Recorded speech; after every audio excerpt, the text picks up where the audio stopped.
Hello అందరికీ, sisters అందరికీ happy women's day అండి. ఈరోజు అయితే మా కోసం సత్తుపల్లిలో లేడీస్ టైలర్ అసోసియేషన్ వాళ్ళు మా కోసం అయితే ఈ మహిళా దినోత్సవ వేడుకలు అనేది జరిపించారండి. పెద్దవాళ్ళ కోసం మ్యూజికల్ చైర్ అయితే పెట్టారు. అందరూ ఆడను అన్నారు, కానీ ఫైనల్గా అందరూ అయితే పార్టిసిపేట్ చేశారు. చాలా బాగా ఎంజాయ్ చేశాము.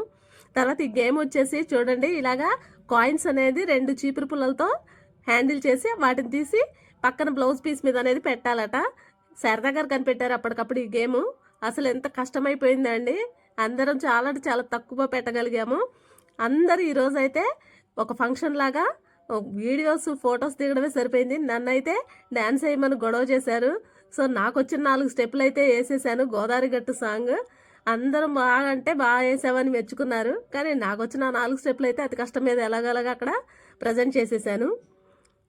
చూడండి, అసలు అందరూ ఎంజాయ్ చేసాము అసలు ఈరోజు అయితే బాగా అంటే బాగా. అలాగే అందరూ కలిపి ఒక స్టెప్ వేద్దామని ఫిక్స్ అయ్యి స్టెప్ అనేది వేస్తుంటే అసలు ఒకళ్ళు ఒక చోట వేస్తే ఇంకొకళ్ళు ఇంకో చోట వేస్తున్నారండి.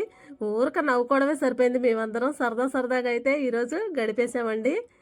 అలాగే ఈ స్టెప్స్ అన్నీ కొత్తగా ఇప్పుడే నేర్చుకుంటున్నట్టుందనమాట. ఒక 5 నిమిషాలు ప్రాక్టీస్ చేయడం, మళ్ళీ వీడియో కోసం డాన్స్ అనేది వేయడం. ఇలాగా ఈరోజంతా ఒక స్కూల్లో లేదంటే ఒక కాలేజ్లో ప్రోగ్రామ్ ఎలా జరుగుతుందో అలా అయితే ఎంజాయ్ చేశామండి. ఇంత మంచి అవకాశం కల్పించినటువంటి మా లేడీస్ అసోసియేషన్ పెద్దవాళ్ళందరికీ ధన్యవాదాలండి. ఈ బెలూన్ గేమ్ చూడండి, అసలు ఎంత సరదాగా అనిపించిందో. శారదా గారు అప్పటికప్పుడైతే కొత్త గేమ్స్ అన్ని కనిపెట్టేసి ఎలా అయితే మీరు చిన్నపిల్లలాగా ఎంజాయ్ చేయాల్సిందే అని ఆర్డర్ వేసేసారు. సో ఆవిడ మాటకు విలువిస్తూ మేము కూడా చాలా ఎంజాయ్ చేసామండి. ప్రోగ్రామ్ అంతా చాలా అంటే చాలా బాగా జరిగిపోయింది. అందరం కలిసిమెలిసి ప్రోగ్రామ్ అనేది బాగా చేసుకున్నాము. థ్యాంక్ యూ సో మచ్ అండి. Thank you for watching.